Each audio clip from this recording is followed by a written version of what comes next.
꼬리에 꼬리를 무는 이야기.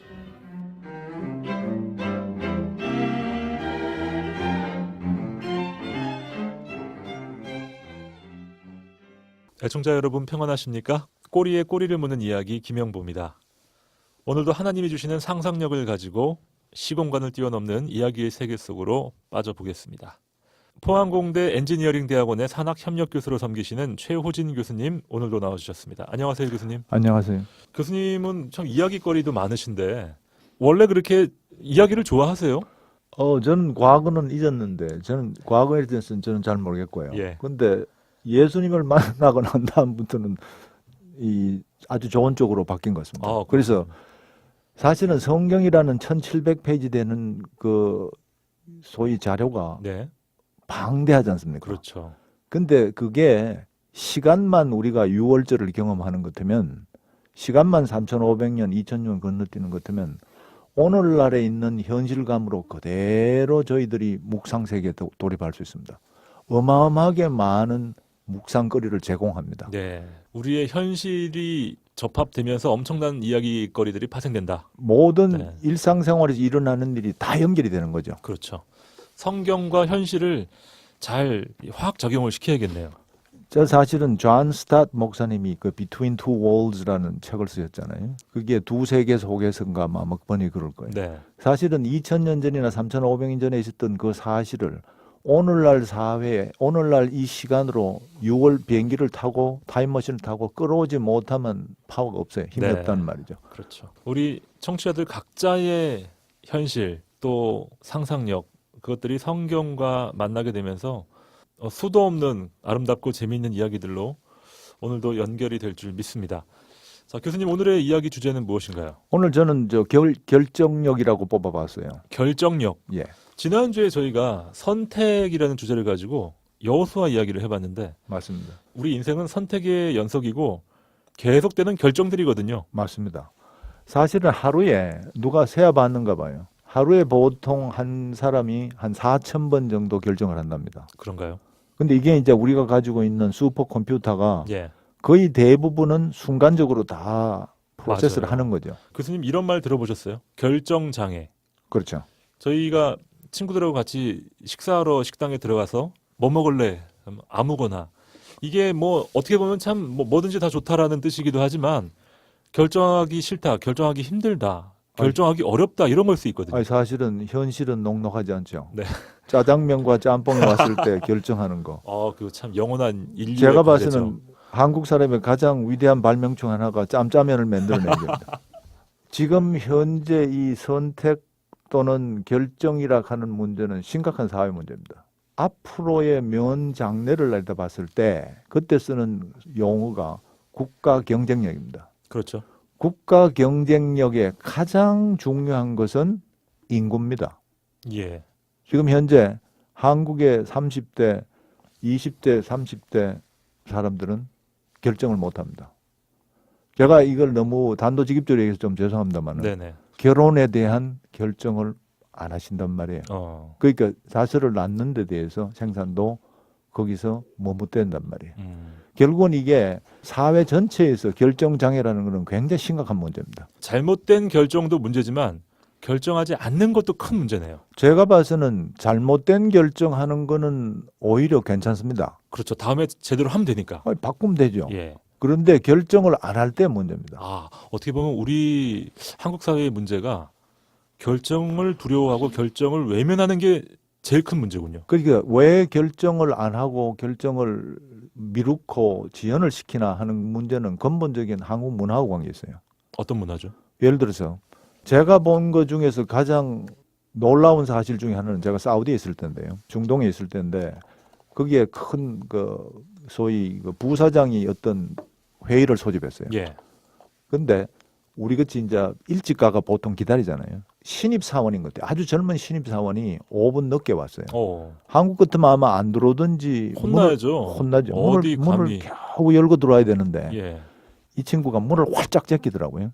그러면서 딱 제끼면서 얘기가 아살람 알레이쿰 이렇게 가들이 인사를 하는, 안녕하세요 인사를 하는데 하나님의 평화가 너희들에게 뭐 예. 이런 얘기예요. 미안하다 뭐 이런 거 아닙니까? 그 얘기를 딱 털어놓는 순간에 거기 있는 모든 부사장 이하가 딱 돌아오더니 알레이쿰 살라 이렇게 이제 얘기를 하는 거예요. 그러고는 자리에 앉더니 아무 일이 없었다는 듯이 미팅 회의를 하더라고요. 그게 무슨 뜻이죠? 그러니까 이 사람들이 가지고 있는 거는 머뭇대는 게 별로 없어요. 그러니까 들어왔을 때 그 사람들이 뭐라고 얘기해 준 거죠? 니한테도 하나님의 평화가 있기를 이렇게 했죠. 어서 와라 뭐 이런 거네요. 너 이 자식아 지금 몇 시야 이게 아니고. 아니죠. 예. 그 얘기를 하고는 야가 늦게 온 거에 대해서 회의를 중단시킨 거에 대해서는 아무 느낌이 없더라고. 그러고 평상시 같이 회의를 진행해요. 네네. 제가 거기서 느꼈던 게 뭐가 아마 저 소위 문화권의 사람들은 두려움이 없구나. 물론 두려움이 없다고 해가 다 좋은 건 아니죠. 잘못된 결정을 하는 데 대한 두려움이 없어도 그것도 문제는 하지만은 그렇지만은 자들은 최소한도로 결정을 지연시키지는 않겠구나. 네. 그래서 결정을 한다는 거는 굉장히 중요합니다. 아, 그러고 해외 공사를 할 때 하루에도 수도 없는 많은 결정을 해야 되는 게 나타납니다. 그리고 그것도 결정도 말로 결정은 전화를 거는 게 아니라 그것도 문장으로 다 편지를 대답을 해야 됩니다. 그렇군요. 근데 우리가 영어로 하는 거 대답을 해줘야 되는데 만약 그 대답이 약간이라도 두려운 것만 한정없이 미루죠. 미룹니다. 네. 진짜 말씀 듣고 보니까 정말 그런 면이 제 속에도 참 많았는데 어떻게 보면 좀 저희의 입시하고도 관련이 있는 것 같습니다. 입시, 교육, 네. 가정교육 모든 게 제가 처음 와가지고 삼성물산에 와서 이메일을 전 사원들한테 한번 돌려봤어요. 대답을 안 해요. 그 제가 왜 대답을 안 하려고 하니까 아유 그 나이도 많으시고 고모님한테 직접 와서 얘기를 해야지 어떻게 대답을 하나. 근데 사실은 이메일이라 하는 거는 대화하고 꼭 같거든요. 그렇죠. 근데 제가 지금 와서도 이메일을 던졌을 때 그분들이 반응이 거의 대부분 없어요. 근데 사실은 아까 말씀드린 것처럼 이메일은 대화하고 같으니까 어떤 사람이 이런 서류를 주세요 이렇게 얘기하는 것도만 한국 사람들은 거의 직원들은 거의 대부분이 그 자료가 완벽하게 구사되기 전까지는 대답을 안 해요. 예. 근데 상대방은 뭘 알고 싶은가 아마 과정을 알고 싶거든요. 맞습니다. 그러면 제가 몇 번 그래요. 받는 즉시 10분 내로 그 서류를 지금 준비해 가지고 언제까지는 드리겠습니다. 그하고 날짜를 적어가지고 뭐 하는 것만 곧 해드리겠습니다. 이렇게 반응을 해야 되는데 그러고 난 다음에 서류를 던지고 난 다음에 저기서 감사합니다. 이렇게 하면 영어로는 You're welcome까지 하거든요. 예. 그러면 이 이메일이 많이 오지만은 대화가 된다는 말이에요. 그런데 우리는 그런 대화에 굉장히 하기를 꺼려합니다. 예. 그래서 그 두려움, 어색함, 여유 없음 뭐 이런 문화적인 거는 저희들이 건너뛰어야 되지 않겠나. 그렇죠. 그게 결정장애하고 연결이 있습니다. 사실 교육에서 우리가 입시 문화라는 교육 제도 안에서 학습된 그런 태도가 아닌가 싶은데요. 일단은 우리는 시험을 보면 잘 맞춰야 됩니다. 틀리면 안 되고 맞아야 돼요. 결정도 좀 애매하거나 틀린 결정이 아니라 정확한 결정을 내리고 싶은 거죠. 그러다 보면 결정을 계속해서 뒤로 미루고 그러다 보면 결정을 하지 않게 되고. 그래서 여기서 일반적으로 이제 제가 학교에서 강의를 해봅니다만은 예를 들어서 강의를 하면 질문이 없어요. 예. 그 다음에 어떤 질문을 하는 것만 그 대답을 전부 다 머뭇댑니다. 근데 성경에서는 어떤가 하면 제가 지난 2시간에 그 얘기 들었는데 하나님은 인간한테 나타나실 때 거의 대부분 질문을 던지십니다. 예. 대답을 하실 때도 질문으로 질문성 대답을 하세요. 근데 그거를 가장 잘하는 민족이 유대 민족들입니다. 그 사람들은 항상 질문으로 수업을 한다면서요? 거의 질문이 What do you think? 네 생각에는 뭐고? 아무리 힘들어도 마지막 한 얘기가 네 생각은 뭐고? 그래서 그 사람들이 하여금 스스로 얘기하게 만들어내는 거. 우리가 예를 들어서 뭐 하나님은 말씀이라 이렇게 얘기하는 거를 갖다가 그걸 액면대로 생각했죠. 말이 많은 거는 물론 점잖지는 못하겠죠. 그렇지만 자기의 의사소통을 할 수 있다는 것은 굉장히 귀합니다. 네. 꼬리에 꼬리를 무는 이야기. 예, 이야기가 계속되고 있습니다. 자, 오늘은 결정력이라는 주제로 이야기를 나누고 있습니다.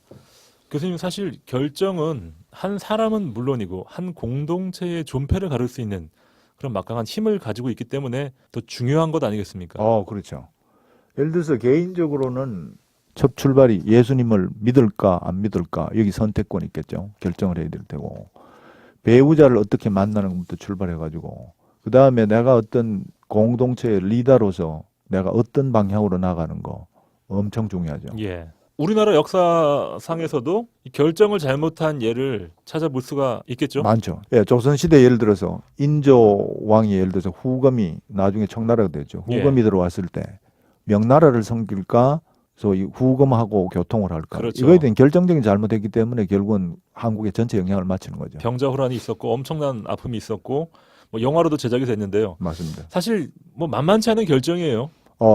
사실은 그만큼 지도자가 된다는 말은 그치 결정을 하라고 뽑아놓은 자리예요. 맞습니다. 또 좋은 결정을 하라고 그만한 또 권한과 물자들이 지원이 되는 거니까요. 그렇죠. 미국서 일어난 일 중에서 흥미로운 일이 하나가 있는데 그때 콜럼버스가 미국 발견할 당시 인디안이 한 100만이었다고 그래요. 100만 명. 지금 한 300만 정도 되는데 이 사람들이 전부 다 인디안 레저베이션이라는 어떤 보호구역에 와서 사는데 그 사람들이 사는 삶의 환경이 굉장히 열악합니다. 네. 근데 그걸 갖다 일방적으로 백인들이 수탈을 했다 뭐 이렇게 설명을 할 수도 있지만은 그 양반들이 그 조상들이 스스로 자기들의 선택을 잘못했을 경우도 있어요. 왜 그런가 아마 미국 그 넓은 노스 아메리카를 갖다가 한참 제국주의가 횡행했을 때 영국하고 프랑스가 둘 다 들어갔어요. 미국 땅을 차지하기 위해서 차지하기 위해서. 그때 인디안들이 누구 편을 들어줬나 아마 프랑스 편을 들어줬어요. 그러니까 아시다시피 영국한테 졌지 않습니까? 예. 그래가 그 사람들은 카나다 북쪽에 퀘벡으로 가버렸고 아주 작은 땅만 차지해요. 미국에도 저 루이지애나 쪽으로만 몰려가고 나머지 땅은 영국이 다 차지했잖아요. 그래서 이제 일이 끝나고 난 다음에 그 다음에는 또 했나 아마 13개 주가 독립을 하고 싶었단 말이에요. 네. 그 인디아는 그때는 또 누구 편을 들었나 아마 영국 편을 들었어요. 후에 생기게 될 미국이 아니라 미국이 아니고 영국 편이죠. 13개 주가 합쳐가지고 워싱턴을 중심으로 해가 반기를 들었을 때 그때 만약에 인디안이 워싱턴을 도와줬다 하는 것 같으면 지금 사는 게 하고 훨씬 달랐다고 저는 봐요. 또 한 번 잘못된 선택을 했네요. 그러니까 연속 2번 잘못 결정을 하는 것 같으면 아마 그 후는 쉽지 않습니다. 네. 우리 한국 사람들이 결정을 좀 자꾸 유보하는 게 그래서 그렇다니까요. 그랬어요. 두려움이 있죠. 사실이에요. 사실은 어떤 결정을 할 때 두려움을 느끼지 않는 거는 문제 있죠. 네. 우리 사실은 모든 시신경이나 듣는 감성적인 게 두려움을 느끼라고 준 거는 틀림없어요. 네. 근데 그 두려움에 조정을 받는 것 같으면 그때부터 영 다른 결론이 나옵니다. 맞습니다. 이런 중요한 결정들을 하기 위해서 평소에 좋은 결정들을 내리는 연습과 훈련이 필요하다는 거죠. 제가 봐서는 어릴 때부터 소위 그래서 제가 아까 말했는 거지 질문이라 하는 거 굉장히 중요합니다. 질문을 할 수 있다는 거는 자기가 어떤 생각을 갖다가 나타내는 그런 환경을 많이 겪어볼수록 예. 홀로 설 수가 있고 또 더불어 살 수가 있다 저는 그렇게 생각해요. 그렇군요. 잘못된 결정도 역사적으로 찾아볼 수 있겠지만 잘된 결정도 많잖아요. 한번 소개해 주시죠. 제가 봤을 때 제가 가장 한 달 전인가 이 얘기를 듣고 제가 굉장히 충격을 받은 내용 중에 하나가 소련에서 그 구소련에서 일어났던 사건입니다. 예. 냉전 당시 그때 핵 전쟁이 일어나는 뭐 이런 얘기 참 많았거든요. 그때 미소의 핵 경쟁이 대단했죠. 대단했죠. 그때 레이건이 있을 때니까 1980년대 뭐 이럴 때지 않습니까? 근데 모스크바 교회에서에서 70세 노인이 하나 죽었어요. 그 사람 이름이 누군가 아마 스타니슬라브 페트로브라는 사람이에요. 예. 이 사람이 전직 소련 방공군 중령이었어요. 예. 이게 방공군이니까 이 사람들은 모스크바 외곽의 비밀 기지에서 뭘 하는가 아마 미국에서 미니트맨이 발사하는 대륙간 탄도미사일이 오나 안 오나 그걸 감시하는 소위 요즘 말하면 사드 뭐 이런 계통을 그렇죠. 했던 사람, 그 담당을 했던 사람이에요. 그 최전선에서 소련의 하늘을 방어하는 방공 장교였군요. 문제는 뭐고 하면 어느 날 당직을 쓰고 있는데 당직을 쓰고 있어요. 당직을 쓰고 있는데 화면에 딱 연락이 들어온 게 5발의 미사일이 지금 날라오는 중이라 하는 게 신호가 딱 들어온 거예요. 그럼 미국에서 쏜 건가요? 미국에서 쐈다는 게 딱 오는데 그러면 거기서 페트로브 자기가 소위 상황 장교라니까 자기가 당직 사관이랬으니까 거기서 결정을 해야 됩니다. 문제는 뭐고 하면 자기가 아무리 생각해도 미국에서 미사일을 쏠 이유가 이 시간에 없다는 생각을 하고 있는 거예요. 그런데 실제 화면에는 미사일이 지금 날라오고 있어요. 예를 들어서 그때 무슨 브루즈네프가 있었을 텐데